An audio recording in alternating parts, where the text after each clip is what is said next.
You become aware, you become awake, and that transforms your understanding of yourself, that you are not the persona, you're not the mask that you wear in society, the one you were taught by your culture or your parents.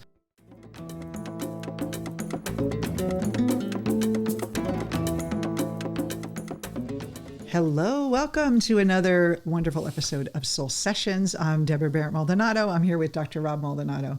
I'm here to share and continue our series on the wonderful concepts of Carl Jung and Jungian psychology. And before we begin, I do want to remind you, if you haven't yet, click here and the button below here in the corner if you're watching us on YouTube to subscribe to our channel. And also, I'd like to dedicate this episode, The Divine Child, to our graduates and students and future graduates of our Jungian life coach training. And those of you who don't know, we do this. We actually train coaches in these methodologies working with deeper layers of the psyche. And we do have a cohort starting in December. So if you're interested, please click on the link in the show notes to find out more about our amazing 12-month immersion of Jungian psychology and business building to create a new career as a Jungian life coach. So without further ado, I think this might be my favorite episode. I have a feeling. Okay. Because it's talking about the divine child archetype. Yeah, and so we have the mother archetype, the father archetype, and there's got to be a kid right in there. Yeah, got to make something out of this. The divine child, it kind of rounds out the family structure. And here you see the usefulness of these deeper archetypal myths and symbols that they're really talking about our everyday life. Mm-hmm. They're talking they're about, not something like fantasy. Yeah, they're not just abstract ideas that are remote from our everyday lives. They inform our life and deepen our life by pointing to the deeper structures in the psyche from where these patterns arise. Where does the family structure come from? It's from a deeper structure in the psyche where that like is why innate. do we have babies? Why do we have families? Why is the family structure the way it is? Like, how does this all work? And also, too, when we think about our everyday life, we dream every night, at least 4 to 5 times a night. And these images come to us in dreams. We get so many people ask me, I had a dream that I had a baby, or I had a dream that I was pregnant, or I had a dream my best friend was pregnant, or some kind of dream. And it's not talking about, a precognitive dream where you're thinking, this is a prediction. It's more that this symbolic way we live our life and what is the unconscious trying to tell us. People often ask us, when are you doing the next dream course? Yes, because it all ties everything together. You can't just read a dream dictionary. You have to understand the archetypes and the process of individuation to really get what the dream is trying to tell you. And it's not what you think on a logical level or practical level. It's so much deeper. But without further ado, the divine child archetype. Again, archetype is a universal symbolic structure deep within us that goes beyond our personal experience, that we are born with these archetypes. We were the ocean of consciousness, and our conscious is on the surface. These are deep, deep parts of ourselves throughout humanity. And they show up in myths, they show up in stories, they show up in our everyday journey in life. And in movies. And in movies, yes, definitely. And novels, of course. Yeah. So the divine child, what does it represent? The mother, of course, is the material world or the material universe, let's say, matter. The father is spirit, the moving, creative element. And the child is purity, innocence, redemption. Also possibility. Possibility, potential. Mm-hmm. But the story of the child is so interesting because he or she is kind of a hero as well. Mm-hmm. They're born into adversity, and they have to find a way to survive. And there's great parallel to this in our personal lives, which we'll talk about. And also, just physiologically, we are in this worn womb of a 98-degree body, and then we're thrust into the hospital room, which is 70 degrees. I mean, already we're shifted into this adversity of warmth and safety into this cold, separate world. And so metaphorically, we are kind of thrown into discomfort right from the first moments of life. Yeah, so if we look at world mythology, the child the divine child, the chosen one. There's always a prophecy or an anticipation that this child is coming into the world, as well as a hesitation, a pushback, Accepting that. forces marshaling against his coming into the world, because he spells the death of the old king, of the old system, of the status quo. So we see it universally in many, many hero stories. We see it in Horus, one of the oldest ones in Egypt, the falcon god. Horus was born from Osiris and Isis, and Osiris is killed by his jealous brother Set, and his body is dismembered. And then Isis gathers the parts enough to conceive a child from the resurrected body of Osiris, and that child is Horus. Now, Horus has to be born in secrecy because his uncle Set is still out and about and in power. And so eventually, as he grows up and gathers power, he overthrows Set and conquers. For those of you who are not familiar with the story, just the way you described it, how many movies have you seen with a similar theme of those Middle Ages, where they're king and queen and the son, you have to hide because he's the son of the king and the rightful heir. And Game of Thrones is, those of you Game of Thrones fans, is all about this kind of like secret divine child that has to, be hidden away. Krishna. Krishna is up against a tyrant king named Kamsa, who is against his birth, and there's a prophecy that Krishna is going to be born and, of course, rule the kingdom. So Kamsa sets about killing Krishna's mother's firstborn. Right? This is sounds like the Bible too. Yeah, the firstborn child in Israel, right? Yeah. So Krishna's siblings essentially were killed before he was born by Kamsa, and eventually, of course, as Krishna grows up, he overthrows Kamsa and becomes ruler. Dionysus, the Greek god of wine and rebirth, celebration, he was known as the twice born because he was born by his mother first, and then he directly grew out of Zeus, the creator god. Also kind of grows up in peril and has to find his way back to his true place.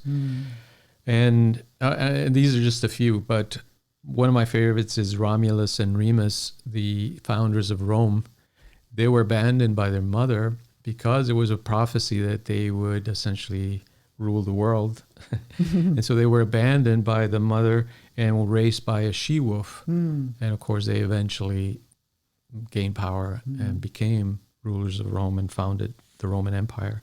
Also, Jesus born, Moses was born not knowing he was related, a king, and put in a basket, right, and sent and raised by the Pharaoh. So there's a lot of these myths in stories and in modern culture of this person who was meant for greatness, but they had a lot of adversity, and they had to overcome that adversity to actually express that greatness in the world. Yeah, that's right. And just to throw in a woman, because there's all men there, Rob. Think about Khaleesi from Game of Thrones. If you watch that show, she was the heir to the throne, kept in secret, and had to kind of go through a lot of adversity to find her own power and transform. So just to name one of those ladies in the group. Yeah, and we see that in the story, women play central roles. Look at Isis. She essentially resurrects Osiris, and then conceives of the hero child. So it's not like they're forgotten in the narrative; they are a central part of the narrative. They give rise to the divine child. So we're not talking politics. We're not talking kind of gender issues. We're talking mythological, symbolic language that we know it. We know it well from the unconscious mind. The unconscious speaks its own language, and it's called symbolism, or we call it symbolism, but it is an ancient language. The closest we see are like some of the hieroglyphs, right, in ancient Mayan script and Egyptian script, where they literally would draw out the little symbols and read it that way. Our dreams speak very similar in a very similar way. The mistake is that we most of the time we want to interpret them literally, or kind of go by the image. But the image is a symbol, and a symbol doesn't mean what it means for us in a literal sense. Yeah. It represents a deeper meaning. So the birth of the hero, the divine child, means there's something arising within our psyche that is innate, meaning it's prophesized, meaning it's predestined. You were meant for more, right? You were meant to live out your destiny, right? Well, you tell me. What does it mean to you? Well, I think in each of us is the seed of potential. And many times people who've had easy lives, like we're a quote unquote easy life, if that's even a thing, but not as much struggle, not as much adversity. I find that people who undergo adversity are actually become great leaders because they kind of reach down to more of the deeper depths of despair in a way that they have to question and ask themselves those deeper answers, and they're not kind of just skimming the surface. And almost in a way that the adversity prepares them for this great destiny that they have, because it builds their muscle of resilience and power. Not that they should. It's good that all this adversity happens, but we don't want to look at it as terrible or wrong. We want to use it for cultivating and excavating this divine child within us. And I see the divine child as this kind of, like we always talk about, you don't want to be childlike, but you want to be childish, but you want to be childlike, where you're having more of an open, like non-judgmental experience, kind of the empty mind and the beginner's mind of creativity and being ready to play. And not like as children, we didn't take life so seriously then. And we were like willing to explore and fall down and learn how to walk and all these things. And then slowly but surely we kind of collapsed into this rigid system that the ego created to make us forget our power and kind of live externally in the world to survive. Yeah. And so remembering that nothing happened to that child, it's always within us, this power. Yeah. So let's say if we reduce that myth to our individual lives, as children, there's always a sense that we were meant to be here, and that there's something special that we need to be doing, right? We're here for a reason. But then as time goes on, the old structure or the old king starts to assert his or her power and essentially trap us into a very limited role. So what is the old king? The ego. The structure that is already there, which is society, culture, language, everything that is taught to us, constrains us from our bigger vision of ourselves, our true purpose, and channels all our energy, all our human energy in that direction, the persona, that we should become an ego and be content with our life of toil, of struggle, of limitation. And I think when we think about our childlike dreams, we tend to forget them. We forget that person we used to be. Even just like trying it, like skipping, like we used to skip as kids, and it was like just skipping just connects you back to that playfulness. A lot of people use art and playfulness and art or movement to like kind of tap into that part of ourselves, or going back into nature where we're kind of have that awe and that beautiful kind of exploration of the world that we did when we were kids. Everything was, if you ever watch a newborn baby, they're looking around like, what is all this? And open and not judging anything, just like taking it all in. And that's kind of that divine child. Yeah. Symbolically, what that divine child represents is the awakening mind. In many spiritual traditions, this is known as bodhicitta in Buddhist tradition, or as the divine intellect in some Vedic text, or yoga in yogic texts.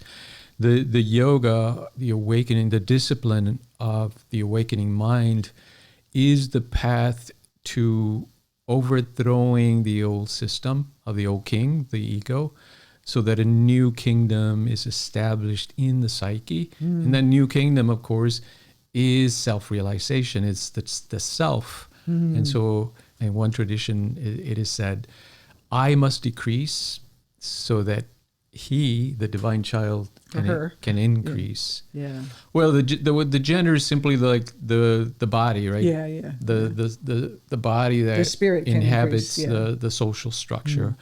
But the spirit is neutral. It's neither male nor female. So it is simply like my ego decreases, so the spirit can increase. Yeah, that's right. The self, the true self. Now, the true self is not like an individual entity. It's not the jiva, as it's called in Eastern philosophy. It is pure awareness, meaning it has no preconceived notions of gender, of individuality, of the like what we think of as our individual lives. It is a power that comes through consciousness. It is the realization of the true nature of your psyche and the true nature of the world. So it transcends our ego experience. Yeah. And that's why it's so difficult for people to comprehend, because they're trying to look at it from the perspective of their ego. Yeah, that dualistic name and form. Yes. Needing to label it in a specific way. Yeah, so often when we speak about the self, they want to know, what is it, right? What is the self? And it's like in Taoism, the Tao that can be named is not the Tao, because you're labeling it and you're giving it already a limited name and a limited form. And the self is limitless. It is the kind undefinable. Indefinable. It is the pure consciousness in which your life and the universe arise. So it's a very different perspective that is being born in the psyche, and that must be cultivated, just like the divine child has to be cared for and protected against the forces that are arrayed against him or her.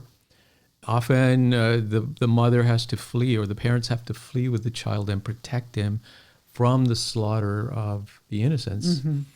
In other words, it's not assured that everyone will get to awaken their spirituality. It's a potential, like the child is a potential, but it's not guaranteed, because there are great forces allied against him or her. Like people who define themselves by their life experience, by what happened to them, and that's all they are, and feel that that part is damaged or unredeemable, even if you've done something bad. A criminal is unredeemable, or someone who's gone through a tragedy it's unredeemable. What you're saying is that divine child within us is kind of unharmed by all that, and it's like that pure part of ourselves that the human being has to go through that adversity, but it's like that part can, if it's not realized, you can get caught up in it. If it's realized, then you have that access, that you don't have to earn it, or do a lot of heavy lifting to get it. It's more like peeling back the layers of who we think we are and the assumptions to get to that. Yes and no, because if you think about it, those divine elements, we all have them. In other words, that's what the myth is saying. This is part of our inheritance, our psyche. But the birth of it has to be cultivated. It has to be cared for. And I think this myth of the divine child, that's what it's talking about, that it must be protected at first. As it's being born, right, as it comes into the world, there are elements trying to snuff it out. So with you said the ego's the enemy, but doesn't the ego protect it in a way too? No, it's trying to smother it. So who's protecting it? The intellect, the intellect, which is logos and eros, these deeper structures in the psyche, that they form like a bridge between our individual awareness and these older, infinite elements of consciousness, which we call the self, the soul, the Atman. So is the divine child an aspect of the soul, or is it just an archetype inside the psyche of the... It is the awakening mind. So awakening, for example, the potential is already there, right? When you awake in the morning, you have the potential to awake and to be awake. But when you're asleep, you're caught up in your experiences, and therefore you're asleep. The divine child essence is based on whether they're awake or asleep? You can look at it that way. That the potential is there, but an individual will go through their life asleep, like the Buddha says, you're sleepwalking until you realize the true nature of the psyche, which is enlightenment, awakening. So if you think about our last episode where we talked about Job, he was good things were happening to him. So that would be this kind of thing of he was asleep until he faced the adversity, and then that realization of his relationship with the divine is what was born. Yeah, because it's like the birth. It's like a rebirth almost of ourselves. Like a rebirth. We were born as a body, and then we're born as spirit. Twice born. That's another symbolic element of the story. Is often that the hero has to be twice born out of flesh and water, and born out of fire and spirit. And then we have to cultivate and protect it so it can be reborn. Yes. In other words, it's like a flame. In the beginning, it has to be protected, cultivated. Make sure it's solid enough to survive. Then it goes on to fulfill its destiny. So you're saying that it has to protect its physical body that it's contained in, and then I'm just a little just kind of. Okay, let's go back to the individual. It's okay. We could ask. I just want to clarify. Yeah. So the individual. What happens when you start to gain higher knowledge? There's resistance. Yeah. Where's the resistance coming from? The ego, which is the old conditioned structure. So you're not talking about conditioning when you're a child and you're kind of growing up, and there's a part of you that's protecting the divine child, are you? Well, what is the ego? I mean, it's a defense mechanism designed to protect the body. Yeah. But is it external to the child as you're growing up? Is it like something that's external to you? Well, we're conscious of ourselves, aren't we? Yeah. So, which means what? It's part of you. Yeah. It's an inherent part of you. Yeah.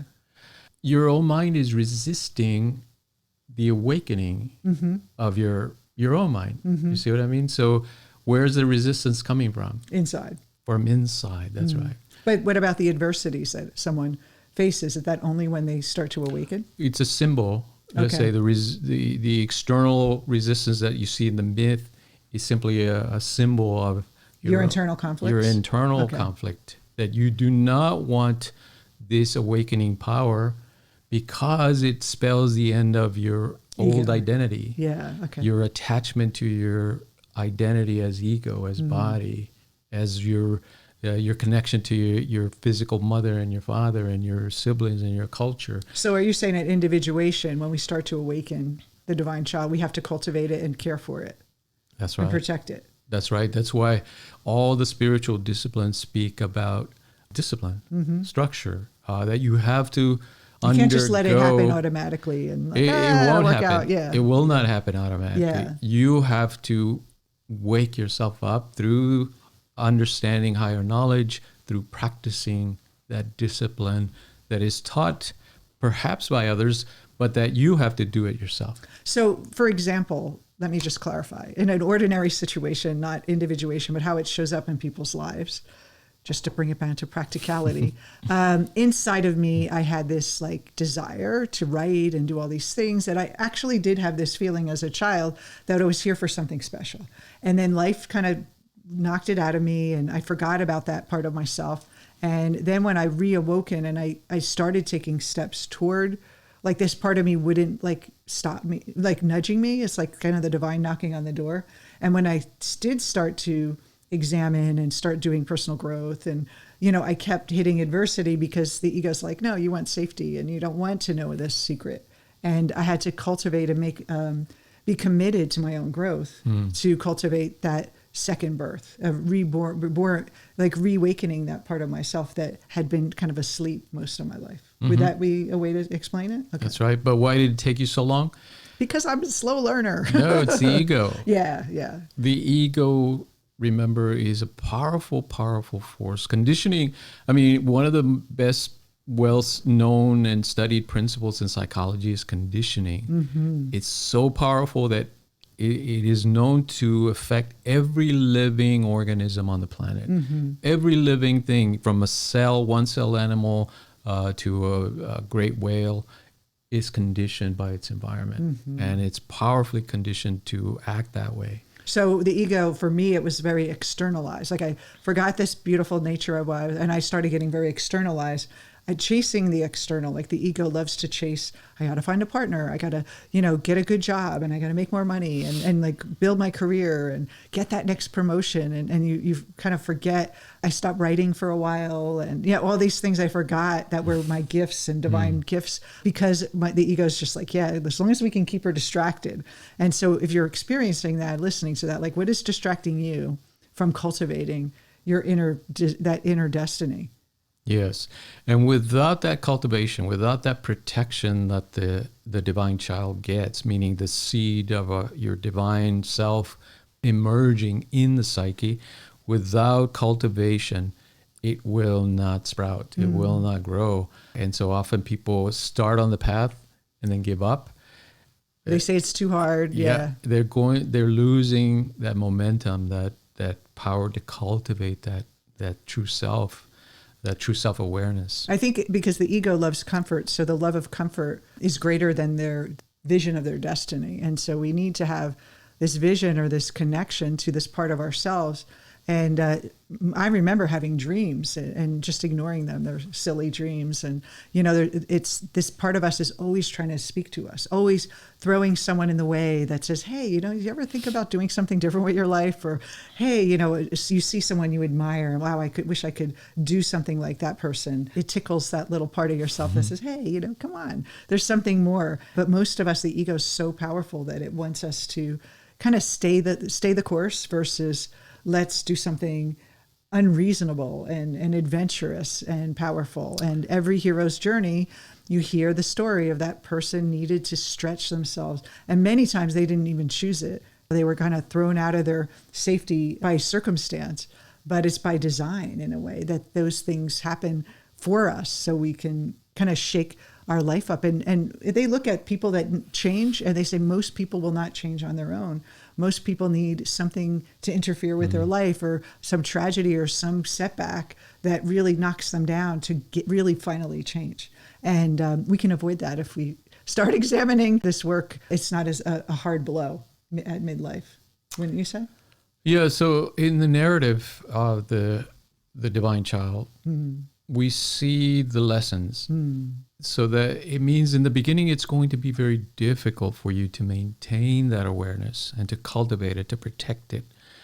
But you must persist. And this is where you need a guide, a teacher, a method, a coach, because if you don't have that, you're going to give up. It's very difficult, and then there's a lot of resistance from within and without, right? It's going to appear as without. But if you persist, then you become powerful enough to overthrow the old king, meaning the ego. You're able to establish a new identity based on your true self.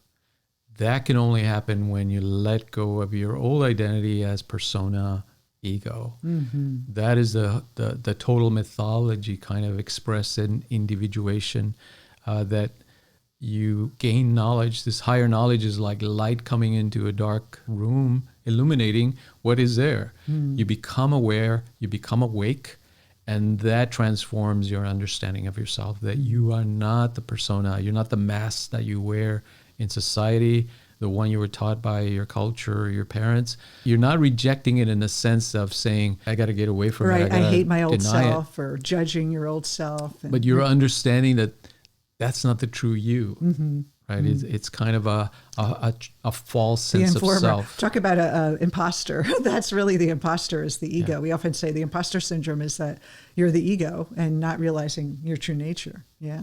That's right. So the myth is kind of simple, but it's difficult to translate into a psychological model. Because we resist it from within as well. That we don't want to think of ourselves in that way, right? We have to let go of something. But it's not really so much that we're letting go, it's that we're allowing this true self to emerge. Well, it's almost like instead of letting go, we're becoming more so we could see all of ourselves and then have a better perspective than just being inside. We're standing out and seeing the dark and the light within us and able to now make a conscious choice versus being led by the conditioning of the ego. It's such a shame too when people take a step forward and then they get scared. And the first challenge you have to face is your own shadow. And that's facing all the projections you have on others that are really about yourself, and in reclaiming those as part of your psyche, and then being able to move outside of them. And so if we're so focused on the ego level and that persona and serving that king, we will feel like basically a servant to it, and a slave to the king. And when we are this, powerful force within us that can override the king, and the king just hangs out and watches you do incredible things with your life. But I think it's by design that it's difficult, because the adversity helps us build the muscle or get the understanding that we need at the level that we want to express ourselves in the world. That's it. And those who bypass that process and they just go right to fame or success, and they're at the top of their game in the material world, and their ego's built on that, false imposter, something is going to get them. I mean, the balance, the imbalance is there, and eventually it'll catch up with them. Well, it's almost a tragedy when people succeed at the ego level. Yeah. Because then it's very difficult for them to let go of that, right? To trust in that new life that is emerging through the symbolic self. Mm-hmm. So it's an incredible philosophy, psychology that Jung and others kind of give us, right? Joseph Campbell, of course, talks about the hero's journey. And in his books, he presents many of these myths in this psychological way, which is very interesting. And so the study of mythology, the study of dreams, of symbolism, really help us understand the language of the psyche, so that we can help others understand the nature of their mind, instead of just kind of working on the cognitive surface level, serving the king again, the old structure. We can help them transform from within and really find that source of their spirituality. That's how we roll at Creative Mind. And the Creative Mind method is really designed to go deeper than that. And so really appreciate you spending time with us today. Before we go, I do want to remind you to subscribe to our channel if you're watching us on YouTube. We'd love to hear from you too. Make a comment below. What are you interested in? What other topics do you want us to cover? We'd love to hear from our listeners. And we hope you have an amazing day, and start asking yourself, have you awakened that divine child? And if you have, congratulations. The journey has just begun.